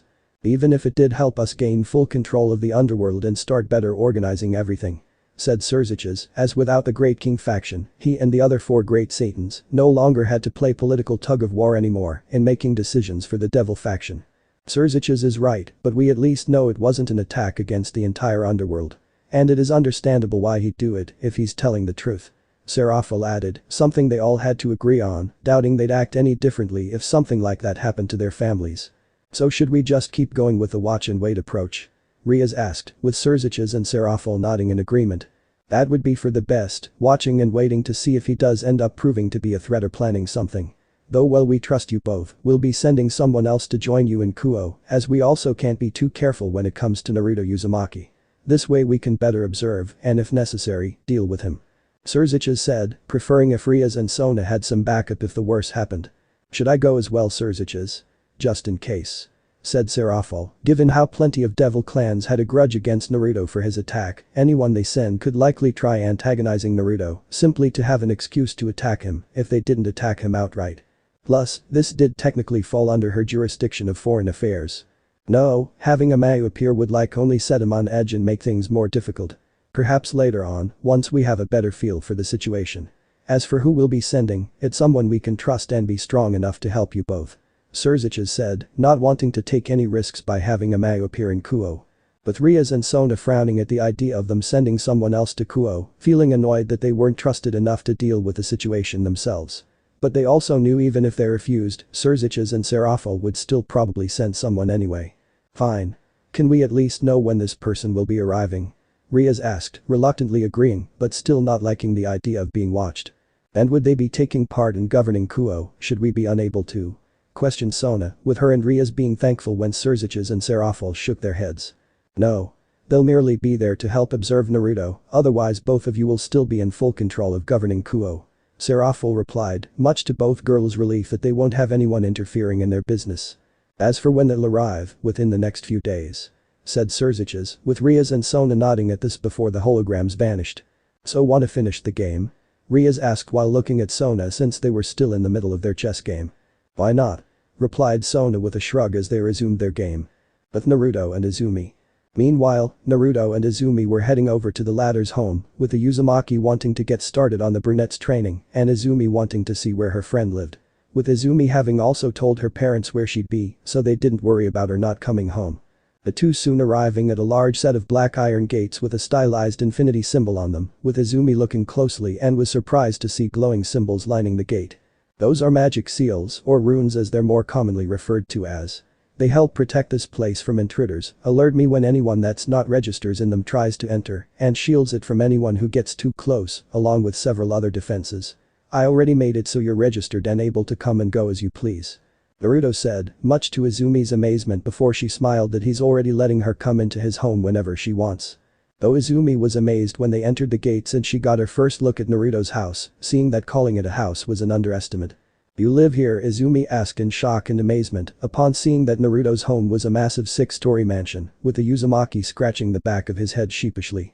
Yeah, Kuoh-san's the one who had it built this way, claiming that such things were a status symbol of someone's wealth, power and standing in the supernatural world. Replied Naruto, having told Ophis that he didn't mind if his home was a small one, but she insisted on making it bigger. In fact, he'd only been able to convince her to make it only 6 stories with 3 basements, rather than what she really wanted to make. Though Naruto guessed that he could understand the size, given how some of the allies and friend he's made would be able to stay here much more easily with how many rooms there were. Wow, I wouldn't mind getting the chance to live here. Said Izumi in awe and liking the idea of living with Naruto. I wouldn't mind if you did. Naruto said, not minding if Izumi wanted to move in, making the brunette blush before smiling slyly at Naruto. Already asking me to move in, Naruto? At least buy me dinner first. Izumi said while hugging his arm between her breasts, with Naruto blushing at her advancement. Let's go inside, and I can't give you a tour. There's also someone I want you to meet. Said Naruto, figuring that with Izumi now being aware of the supernatural, he can introduce her to Kuroka, with the brunette getting interested at hearing someone else is already here. Heading up to the house, Naruto and Izumi headed inside where they were greeted by Kuroka in her cat form, making Izumi smile and pet her when she ran up to them. Hi Kurara, it's nice to see you again too. Izumi said while petting Kuroka as she nuzzled against her. Actually, that's another thing I wanted to tell you. She knows Kuroka, you can show yourself. Said Naruto, confusing the brunette, only to be surprised when Kuroka jumped back and began transforming until in her place was a young woman. Kuroka is a beautiful young woman with a voluptuous figure, long black hair with split bangs, 2 cat ears on top of her head, 2 black cat tails, and hazel gold eyes with cat-like pupils. Her attire consists of a black kimono, a yellow obi, a set of golden beads, and an ornately detailed headband. The kimono features a red interior and it is open at her shoulders, giving view to her large breasts which rival those of Riaz and Akeno in terms of size. The sight shocking Izumi, before blushing brightly when Kuroka wrapped her arms around her while pressing their breasts together. Naya. So nice to finally meet you Izumi-chan, Naruto-kun talks about you a lot. And I must say, you really know how to get all the right spots, maybe I can show you some other spots I'd love you to pet. Kuroka purred, causing the brunette's blush to intensify along with some blood dripping from her nose, before she quickly wiped it away when Naruto pulled the nekashu away. Stop that. Naruto said before Kuroka immediately grabbed his arm between her breasts. Don't worry Naruto-kun, we wouldn't leave you out, right Izumi-chan? And besides, you still have to give me lots of kittens, Naya. Said Kuroka while leaning in closely to Naruto, making him and Izumi blush at her words. I think that I might have just found myself an ally with the harem plan. Izumi thought, seeing Kuroka as an excellent potential ally and sister-in-arms to help her make Naruto into a harem king. Saint, stop that. Anyway, Izumi, this is Kuroka, a friend that I made during my travels. She's a imkai known as a nekashu, a rare subspecies of nekomata, and an incredibly powerful one at that. Being a master of Ujutsu and Senjutsu, as well as an expert magician. Along with being skilled in hand-to-hand combat. Naruto said, though not mentioning she's also a devil, given that was something for Kuroka to reveal along with her history when she wanted to. I've also been trusted by Naruto-kun's Kakashi to be one of his bodyguards, while his primary one is away, not that I need much reason to be near you. Kuroka said while smiling slyly at Naruto, with Izumi being surprised at learning she's his bodyguard. Wow, you must be pretty strong. Izumi stated, making the nekashu smirk. Yep, I'm strong enough to even go against ultimate class devils and defeat them. Said Kuroka, amazing Izumi even further upon hearing how powerful she is. Which is why Kuroka will also be helping in your training, given her knowledge on magic and martial arts, will be able to go a long way in helping to strengthen your body and mind and awakening your sacred gear. Plus, it'll also help you gain some other skills to fall back on, rather than rely on your sacred gear. Said Naruto, getting a confused look from Izumi. But isn't my sacred gear really strong? Wouldn't I just need that once I'm able to use it? Izumi asked, only to yelp when Naruto flicked her forehead. That kind of thinking is what'll get you killed when you face someone stronger than you, or someone who has an even stronger sacred gear. Just because you have one, doesn't mean it should your only source of power. I have 4 sacred gears, but that doesn't stop me from learning other fighting styles. And there are plenty of humans without sacred gears, who are able to keep up with supernatural beings by just using martial arts and/or magic, sometimes even surpassing them. Naruto explained, surprising the brunette.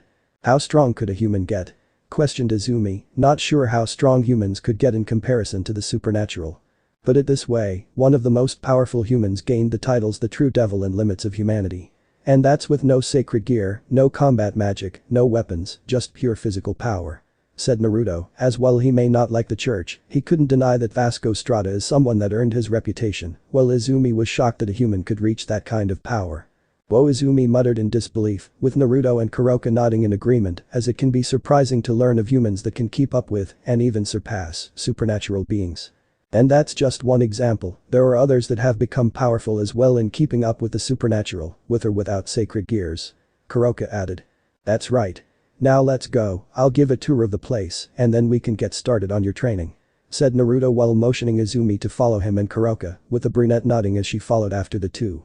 Finding that the first floor contained a conjoined living room, kitchen, and dining area, as well as a bathroom, guest rooms, and a few Japanese-styled rooms.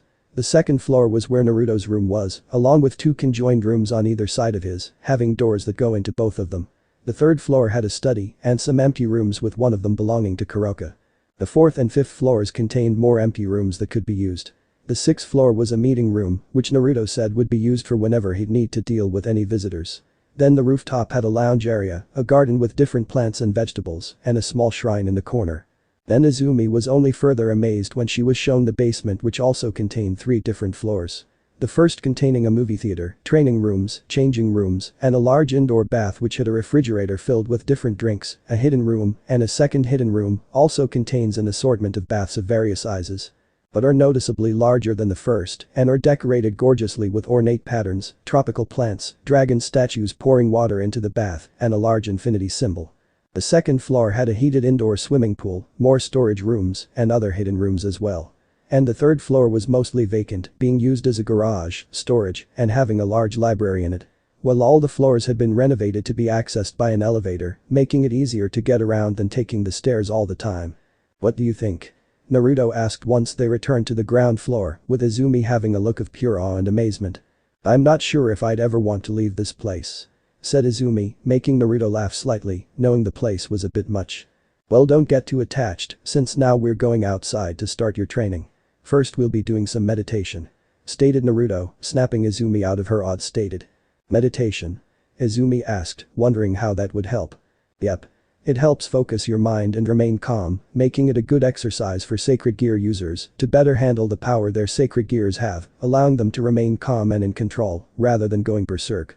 It's also used by imkai that practice in jutsu, which can be dangerous to first-timers.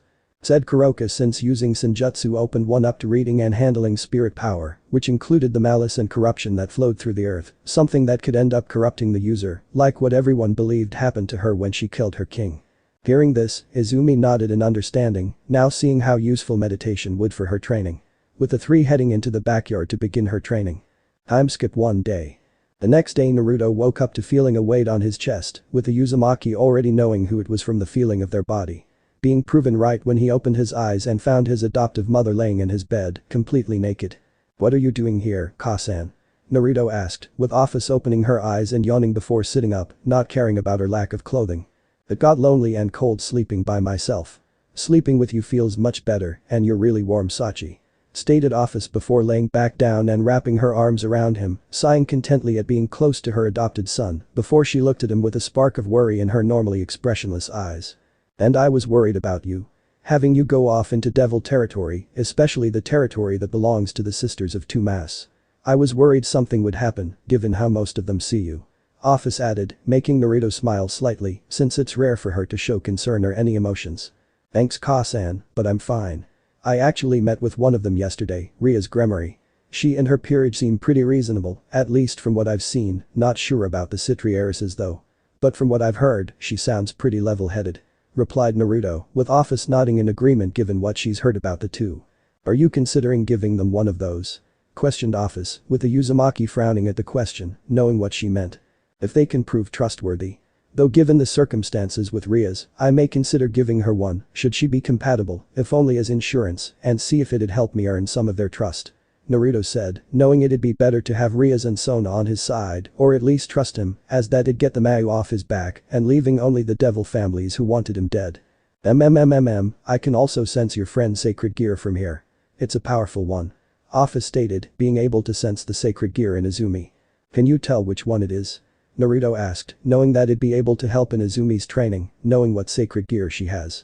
The brunette having done pretty good the other day in her training, starting out with some meditation before moving on martial arts, then finishing with magic. The latter of which she needed to learn the theory behind first before being able to practice it. With Izumi having soaked up everything he and Kuroka had to teach her before heading home once it got late. With Naruto also having Kuroka follow Izumi home, not wanting to take any risks with the fallen angels in Kuoh, since he still didn't know their purpose for being here. "Yes, but I'm not gonna say anything. It'll be more fun when you discover it," Ophis said with a small smirk, having learned it was fun teasing her adoptive son. "Of course you would," Naruto said, sighing before getting up since he still needed to get ready for school. "Also, one more thing, Yuki just returned from her mission and she was very upset that you left without her, even more so that you left with Kuroka instead. So expect her to be arriving in a few days and expect her to feel slighted," Ophis added, with her smirk growing as Naruto froze and paled slightly. "Fuck," thought Naruto, knowing how seriously Yuki took her duties as his vassal bodyguard, despite his discomfort with that and preferring if she called herself his friend instead. And for her to hear he not only left without her, but that Kuroka had been assigned to be his guard in her place, Naruto was dreading when she arrived. Later. After meeting up with Izumi, the two headed for Kuoh Academy, where they'd met up with Murayama, Caddis, and Aika as well. The five of them making small talk on the way to class, only stopping once the lecture had begun. Currently though, it was break time, with Naruto wanting to explore more of Kuoh on his own, while the girls hung out. "Gotta admit, I may not like school, but this definitely one I don't mind going to," Naruto thought after going outside and looking at Kuoh, admiring the sight of the large buildings before he continued exploring. Soon finding himself at the tennis courts where he found someone hard at work, practicing with a machine shooting tennis balls at them. Before his attention turned to what looked like a suit of armor with a watermelon for a head, though he didn't sense anyone inside the armor. "That's a Dullahan, right?" Naruto called out, getting the person's attention as they turned towards him, showing they were a girl. They were a busty young woman with fair skin, long, brown hair arranged in multiple drill-like curls, and pale blue-gray eyes. With her wearing a tennis uniform. The girl looked at him in surprise before she turned off the machine and set her racket down before smiling at Naruto. "So you're the new student I've heard about. Along with being the one who's apparently set Ria's, Sona, and their peerages on edge," said the girl as she walked up to Naruto, who looked at her with a raised brow. "I'm surprised you know about that. But given the Dullahan over there, I'm guessing you're in the know about the supernatural, I'd say a beast tamer, right?" said Naruto, making the girl's smile widen as she nodded. "Yep. I'm Kiyomabe, beast tamer and captain of the tennis team. The Dullahan is Mr. Smith, though right now he's the tennis team's mascot no head Honda-kun," Given right now, his head is currently in the hospital recovering from a hernia, so he's having me look after his body and horse. Kiyoh said, confusing Naruto. How does that even happen? Thought Naruto, wondering how a Dullahan, which was just an animated set of armor, could get a hernia. Well, that's kind of you. And I'm Naruto Uzumaki, nice to meet you, Kiyoh. Introduced Naruto as he smiled at the brunette while holding out his hand, which Kiyoh shook with her own smile. You too, Naruto. Replied Kiyoh before going over to bag and pulling out a water bottle. So, besides the Dullahan, what other creatures do you have serving you? Naruto asked since it's always interesting to meet a beast tamer and seeing the creatures they have with them. Plenty of them, including a harpy, a mermaid, a lamia, a uchiha and plenty more. I've also taught all the creatures I've tamed to play tennis, though Rias and Sona don't like me bringing them to school. Kiyoh said, with Naruto nodding since those are some pretty good creatures to have. The uchiha you have, is it the human kind or the yeti kind? Questioned Naruto, getting a surprised look from the brunette. What? That's just a tall tale, they aren't actually beautiful women. Said Kiyoh, only for Naruto to smirk and shake his head. No, it's not, I've met uchiha like that before, befriended some as well. They simply hide themselves while making everyone think they don't exist, and only the yeti versions do, they actually find it pretty funny. Said Naruto, laughing slightly, with Kiyoh being surprised to hear this. I guess I don't know everything about supernatural creatures. Kiyoh said with a frown, having prided herself on having knowledge on different types of supernatural creatures, now hearing she didn't know everything about one she has with her. Don't take it personally, I've met other beast tamers who are older and more knowledgeable that don't know everything. It's all about the location you live in and the creatures that inhabit it. Well, I've traveled all over and seen lots of different creatures. Naruto said, making the beast tamer perk up and look at him. Would you be able to tell me more about them? Kiyoh asked, wanting to expand her knowledge on supernatural creatures so she'd know more about them if she ever encountered one she didn't know about. Sure, I also have some books you could borrow as well. Offered Naruto as he sat down beside Kiyoh, with her smiling at this. I'd really like that, thanks. Said Kiyoh, the Uzumaki nodding in response before he began telling Kiyoh about the different types of supernatural creatures he's encountered, along with correcting anything she thought was true. Later. Once school ended, Naruto and Izumi made their way to the Orc clubhouse, with the brunette looking at Naruto. Where exactly were you during break? Izumi asked, having not found Naruto anywhere. I was at the tennis courts with Kiyoh, she's actually a beast tamer. Replied Naruto, surprising Izumi at hearing this. Beast tamer? What's that? Questioned Izumi. They're humans that know about the supernatural, while taming different creatures to serve them. Kiyoh has a few serving her already. Though she also isn't aware of all the facts about them, so we sat down and talked while I told her everything I knew about different supernatural creatures and correcting some things for her. Naruto said, surprising Izumi once again upon hearing that he's met supernatural creatures as well. Okay, you seriously need to tell me what you've been up to the past 10 years. Izumi stated, feeling like she's learning something new about her friend every minute since yesterday. I'll let you read some of the journals I've kept. Said Naruto with a smirk, having made a few journals over the years to always remember everything he's done, who he's met, along with ones to help improve my training and new things to learn. The two soon arrived at the clubhouse and went inside, only to see Rias was there alone, the Redeed looking up surprised to see them here. Izumi, Naruto, I wasn't expecting you two here already. Rias stated, having thought it'd take a few days before they decided to come by. You said come by whenever we had some free time, we had some free time. Said Naruto with a raised brow, making Rias blush slightly in embarrassment since she did say that. Where are the others? Izumi asked, wondering where Keno, Kaneko, and Yudo are. They're out at the moment, I sent them to deal with a stray devil named Visor. Who's taken up residence in a warehouse, consuming humans unfortunate enough to find her. I've sent a Keno, Kaneko and Yudo to deal with her. Rias replied, knowing they can handle it on their own. Stray devils are ones that abandoned or killed their kings, right? Said Izumi, remembering the explanation from yesterday, with Rias nodding with a smile. Correct. Stray devils are ones that have abandoned or killed their kings to pursue their own selfish desires, and without their kings to keep their power in check they grow uncontrollable, mutating and changing, until they become a monster inside and out. Stray devils are taken very seriously and must be terminated on the spot before they can cause any more harm. Said Rias, making Naruto frown at her words. And what about the strays that simply wanted to get away? Naruto asked, making the girls look at him, with Rias looking at him with a raised brow. Whether they wanted to simply get away or not, they still abandoned or killed their kings and peerages. If nothing was done that'd simply encourage others to do same, knowing there wouldn't be consequences. Rias said. So if any of your peerage's members left for whatever reason, would you kill them? Challenged Naruto, much to their shock. Of course not. Ria said immediately, feeling a little angry that he'd even think she'd kill one of her friends. But you just said all strays have to be killed. If a member of your peerage left without your permission, that'd make them a stray and thus marked for death. Naruto stated, throwing her words back at her. Well, none of them would do such a thing, they trust me, and I trust them.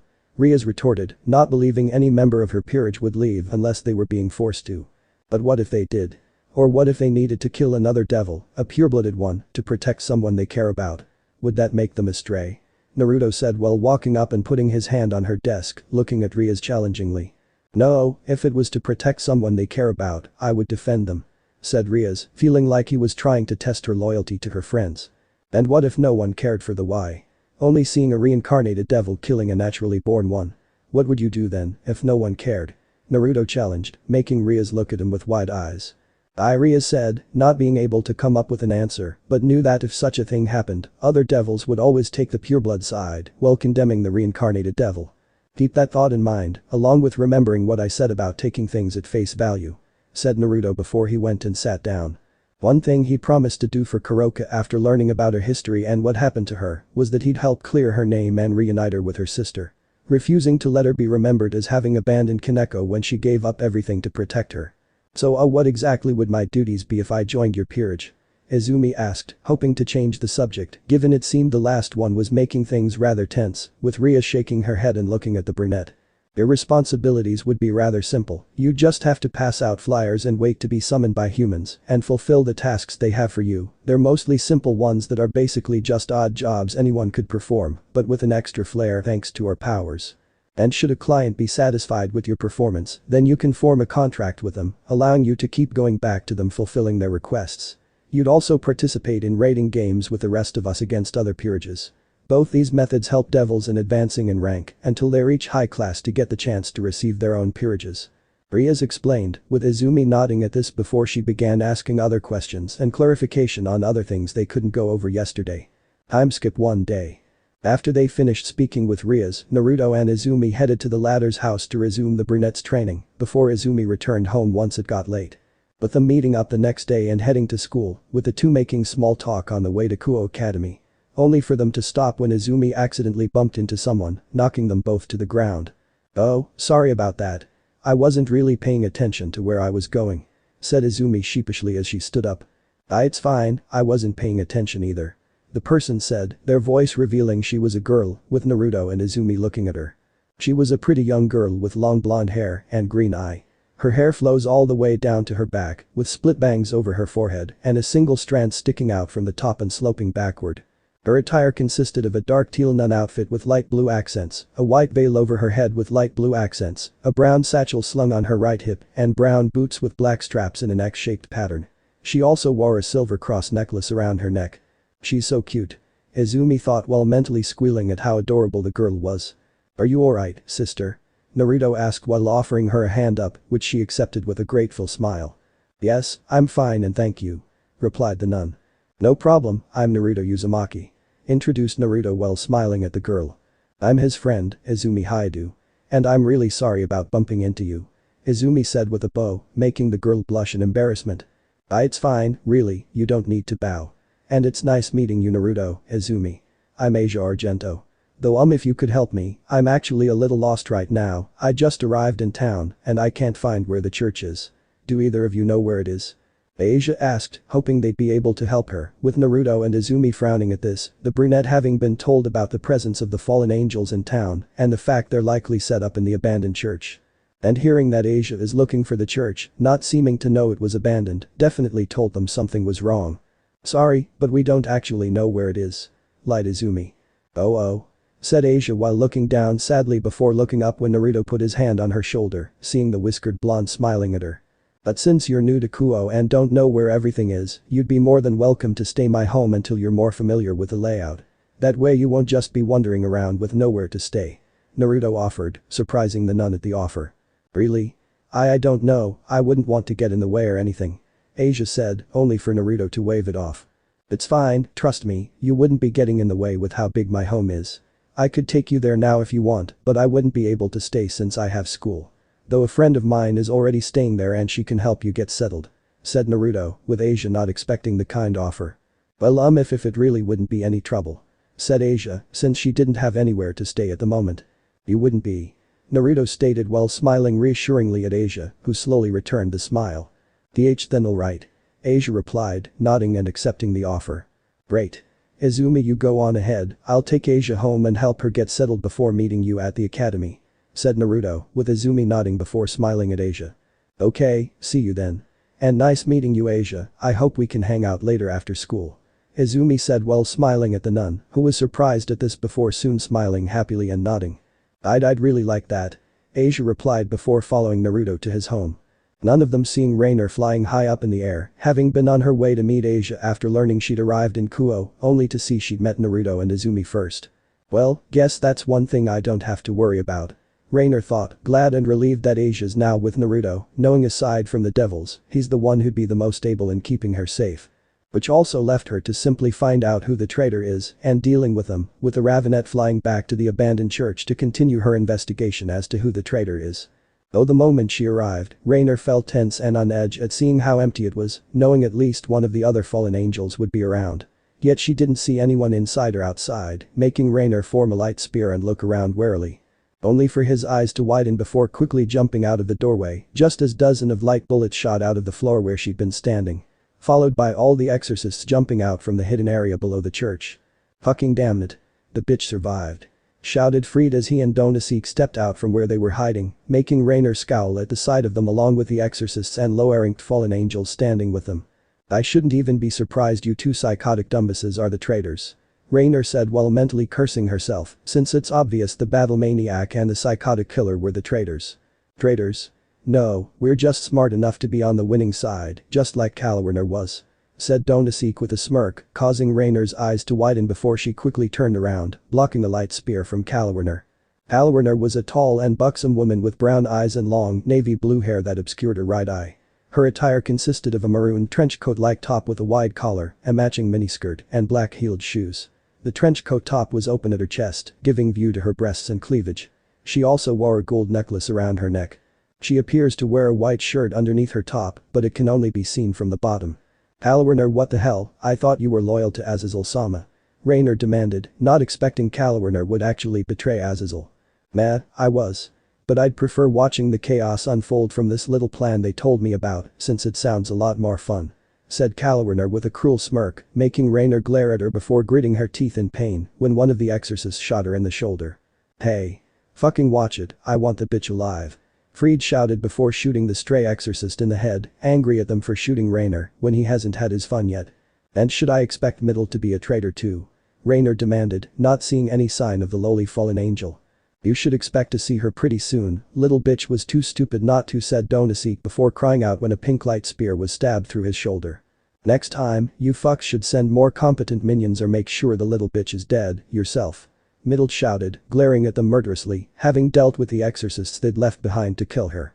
Middle was a girl with blonde hair styled into twintails and blue eyes. She wore a gothic Lolita attire, which consisted of a black Lolita dress with white frills, a large black bow on the front, and a green jewel embedded on the collar, white thigh socks, and black shoes. She also wore a large black bow on top of her hair. With her sudden appearance getting everyone's attention, along with giving Rainer the chance to slam her knee into Kalwerner's chin before kicking her away. Glad to see one of you is still loyal. Rainer said, relieved to see Middle didn't betray her as well. Like I'd side with dumbasses like them to begin with. Or turn traitor like the walking pairs of tits. Middle said, glaring at Kalwerner with how easily she joined Donasik and Fried. At least I have tits. Taunted Kalwerner. Yet everyone seems to look at mine more than yours, bitch. Rainer said mockingly, making the brunette scowl and create another light spear. I'm gonna enjoy watching you both die. Kalwerner growled, while Rainer and Middle stood together and created their own light spears. Not as much as we are watching you all get killed by our hands. Middle retorted. Later or club. Is something wrong but you? Yudo asked looking at Riaz, who'd been silent for most of the day and deep in thought, since she seemed to just be going through the usual motions, being proven right when the Riti didn't immediately reply after taking a moment to hear what he said. What? Oh, yes, I'm fine Kiba, just something Naruto said yesterday when he and Izumi came by. Replied Riaz, having been thinking about what Naruto said, trying to figure out if there was kind of hidden meaning behind his words, if he's trying to make her think of something or the chance that he's just trying to get in her head. What did he say? Akeno asked with a frown, refusing to let the whiskered blonde mess with her friend like that. Just hypothetically, if any of you ever learned that any one of us was in danger from another devil, what would you do? Riaz asked, confusing Akeno, Kaneko and Kiba at the sudden question before they traded looks with each other, before looking back at Riaz. I'm sure you already know the answer, but you. Said Akeno, with Yudo and Kaneko nodding in agreement, knowing they'd do everything they can to protect each other from anyone, whether they're a human, devil, angel or fallen angel. Even if doing so meant you'd be labeled a stray devil in the process. Said Riaz, surprising the three at this, only for them to nod immediately afterwards. If it meant protecting each other, then I'd say it'd be worth being labeled a stray devil, as long as I knew my friends and comrades were safe. Yudo said, with Akeno and Kaneko nodding in agreement, making Riaz smile, glad to have such loyal friends and peerage members. Did something happen but you? Something bad? Kaneko asked, wondering if Riaz was in trouble to ask them that. No, nothing bad. I'm just thinking about the you-know-what I have to deal with and how far I'd need to go to get out of it. Riaz said, making them think it's about her marriage contract with Riser, not wanting them to worry or think it has to do with Naruto. You have nothing to worry about, but you. We'll deal with it together. Akeno said while smiling at her friend. We'll beat the fried yakitori. Stated Kaneko, making Riaz laugh slightly and nod in agreement. Though suddenly, the four of them jumped when they heard something crash nearby, followed by hearing panic screaming from the academy. Making them all immediately rush towards the academy ready in case it was an attack. Only to be shocked when they arrived, finding an unconscious, beaten, and bloody Rainer being carried by an equally beaten and blood-middled. Help her, please. Middle begged, having barely managed to get away with Rainer when they started being overwhelmed. What the hell? How did you? Riaz said in shock and disbelief, not expecting two fallen angels to suddenly appear, even worse with all the students around at the moment. But you? Kaneko said in shock, tugging on Ria's skirt, making the Grimoire heiress look to see her Rook's expression as she's pointing at Middled. Looking at the lowly fallen angel, Ria's eyes widened in complete shock as she took a closer look at Middled. Seeing that while her clothes were torn and covered in blood, she had hardly any injuries at all, and the injuries she did have were actually healing themselves. The most shocking part being the flames that danced along her body and were healing her injuries. The end. So how was this part? I hope you like it. And if you like it, share this part with your friends and like the video too. And don't forget to subscribe our channel for daily awesome fanfiction. Okay, it's time for me to go. Bye bye.